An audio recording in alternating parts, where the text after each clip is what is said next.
آج کے زمانے میں غریب نواز کا یہ جملہ ہمارا حوصلہ بڑھا دیتا ہے، کوئی ہو یا نہ ہو اللہ ہمارے ساتھ ہے، اللہ ہمارے ساتھ ہے، حالات جتنے بھی بدلتے جائیں لیکن میرے عزیزو اللہ حی و قیوم ہر چیز کو دیکھ رہا ہے، اس سے کوئی چیز غافل نہیں ہے۔ بعض لوگوں نے یہ شوشے چھوڑنا شروع کر دیے کہ اب ان کا مستقبل کیا ہوگا، اب ان کا فیوچر کیا ہوگا، نئی حکومتیں آئیں گی، نیا نظام آئے گا، اب تمہاری نہ مسجدوں کی خیر ہے، نہ میناروں سے آواز آئے گی، نہ تمہاری اذانوں کا اور نہ ہی تمہارے نمازوں کا کچھ فیوچر ہے۔ یہ سب باتیں ان لوگوں کے ذریعے سے آ رہی ہے جو کسی کے فضلہ خار ہیں یا کسی کے الیکشن کے پیسے کھائے ہوئے لوگ ہیں۔ میں کہتا ہوں جو سچا مومن ہے وہ اس بات پر عہد کرتا ہے، کربلا کی سرزمین پر بھی اذان کی آواز بند نہ ہو سکی تھی، جہاں بہتا خون بھی بتا رہا تھا اسلام زندہ ہوتا ہے ہر کربلا کے بعد۔ آج بھی حالات اگر ہمارے موافق نہیں ہے تو میرے عزیزوں نسلوں میں کوئی تو آئے گا جو صلاح الدین بن کر کے ابھرے گا،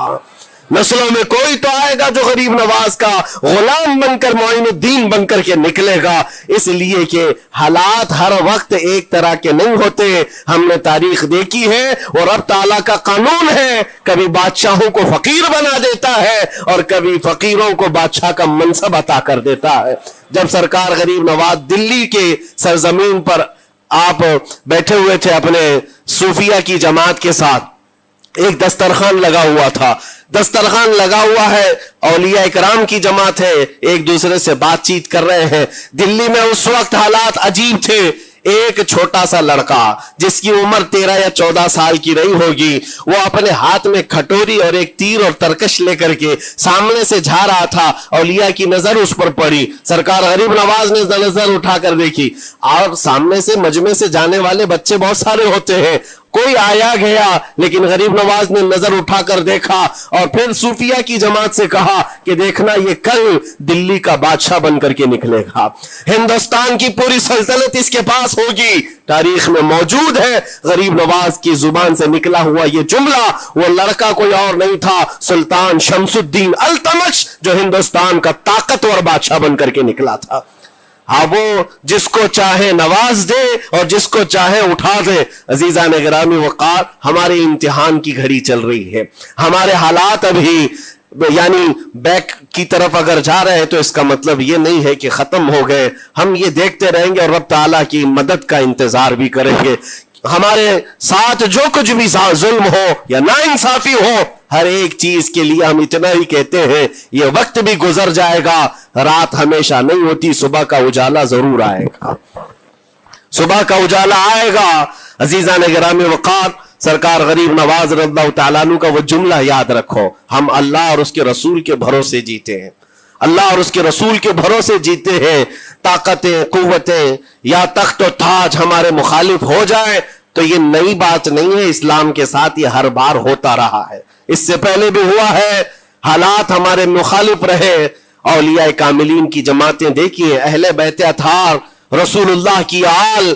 اتنے میں آپ کو شہادت کے واقعات اگر بتا دوں، آپ کو تو صرف ایک کربلا معلوم ہوگا، ایک کربلا سنا ہوگا کثرت سے، لیکن جانتے ہو رسول اللہ کی آل میں سے کئی ایسے صاحبزادے ہیں جن کو جیلوں میں ایک سال نہیں 7 سال 8 سال تک بند رکھا گیا۔ امام موسیٰ کاظم رضی اللہ تعالیٰ عنہ کو 7 سال تک جیل میں رکھا، زنجیروں سے باندھا اور زہر دے کر کے ان کو شہید کیا گیا ہے۔ حضرت امام محمد بن حسن عسکری 20 سال تک جیل میں کاٹے ہیں۔ یہ رسول اللہ کے گھر والوں کی بات کر رہا ہوں۔ سیدنا زید شہید جن کو سولی پر چڑھا دیا گیا تھا، یہ امام حسن مجتبیٰ کی اولاد میں سے ہے۔ یہ سارے خونی داستانیں یہاں اسلام کی تاریخ میں موجود ہے۔ جب اسلام اس وقت نہیں رکا تو اب کیا خاک رکے گا؟ اسلام اب نہیں رکنا ہے، قیامت تک اس کی حفاظت اللہ کریم فرمائے گا،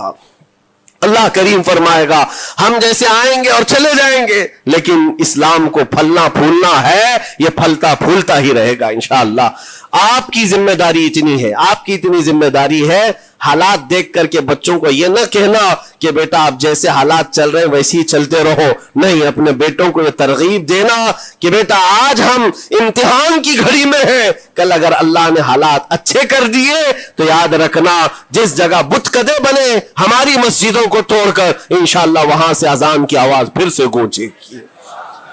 اذان کی آواز آئے۔ یہ بچوں کو نصیحت ہونی چاہیے، ہماری تاریخ مٹانے سے مٹتی نہیں ہے، ایک دور آئے گا پھر جب اللہ کریم چاہے تو یہ تاریخ کھل کر کے لوگوں کے سامنے آئے۔ ہم کسی پر ظلم کرنے کی اجازت ہرگز نہیں دیتے،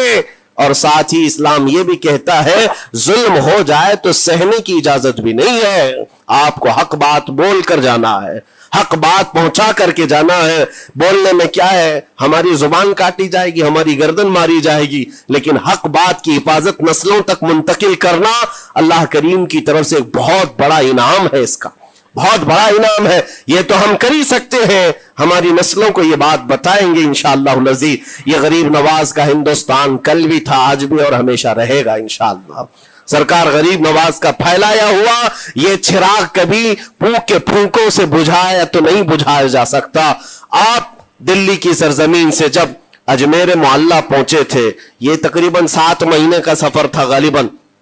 اس سفر کے دوران کئی ہزار لوگ اسلام میں داخل ہوئے تھے، اور آپ کو اس کے بعد کی تاریخی حالات معلوم ہیں، جادوگروں نے مقابلہ کیا، راجوں مہاراجوں نے، بادشاہوں نے مقابلہ کیا،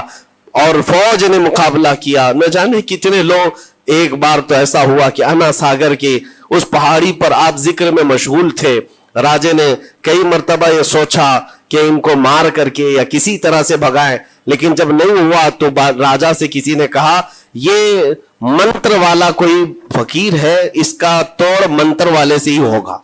تو اس وقت جو بہت بڑا ان کا ایک منتر جاپ کرنے والا پجاری تھا، اس وقت اس تاریخ میں اس کا نام رام دیو بتایا گیا ہے، یہ والا نہیں ہے، اس زمانے کا تھا۔ اور اس کو راجہ نے جا کر کہا، وہ کبھی کسی سے مقابلے کے لیے آیا نہیں تھا، اس نے حامی بھر لی کہ ہاں ٹھیک ہے، میں جاؤں گا، دیکھتا ہوں کون فقیر آیا ہے ہماری اس دھرتی پر، اور میں جاپ کروں گا، اگر جادو ہے تو جادو سے میں کاٹ دوں گا۔ اس نے تقریباً اپنے ساتھ 400 یا 500 پجاریوں کو لیا، اور جب وہ آیا تو سرکار غریب نواز کے ساتھ 2 خادم تھے، آپ کے ساتھ صرف 2 خادم بیٹھے ہوئے تھے۔ کہا کہ حضور بہت بڑا مسئلہ ہے، پجاریوں کا جادو ہم پر حملہ آور ہے، ان کا جادوگر حملہ آور ہے، اور مقابلے کے لیے وہ لوگ میدان کے قریب آ چکے، پہاڑ کے نیچے ہیں، آپ اپنے چلہ گاہ سے اٹھتے ہیں جہاں پر آپ عبادت کر رہے تھے۔ کہا ٹھیک ہے ہم جاتے ہیں، اور اس کے بعد سرکار غریب نواز نے کہلا بھیجا اپنے خادم سے، کہو کہ وہ اپنا منتر پڑھیں، ہم اپنا منتر پڑھیں، وہ اپنا منتر پڑھیں جو بھی ان کے جادو کا ہے۔ اب جب وہ پنڈت نے، پجاری نے دیکھے بغیر اپنے سارے پجاریوں سے کہا کہ جیسے ہی وہ درویش آئے گا، وہ فقیر آئے گا، ہمارا یہ منتر ہے، یہ پڑھنا، وہ آگ میں بھسم ہو جائے گا، دنیا دیکھے گی۔ سبوں نے کہا ٹھیک ہے، لیکن ابھی کسی نے دیکھا نہیں تھا، لیکن جیسے ہی وہ اپنی جھوپڑی سے یہ مرد قلندر جلوہ رسول لے کر کے نکلا تھا،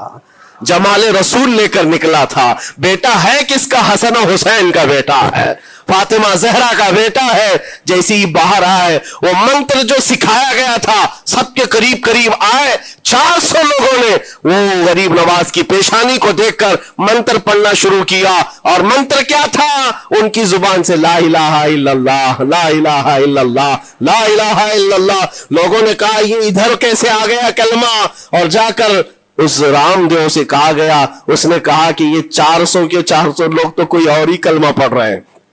کوئی اور ہی کلمہ پڑھ رہے ہیں۔ وہ اتر کر کے آیا ہاتھی کے کجاوے سے نیچے، اور سرکار غریب نواز کو دیکھا تو اس نے کہا یہ جھوٹ نہیں کہہ رہے، میں بھی وہی پڑھتا ہوں جو یہ پڑھ رہے ہیں۔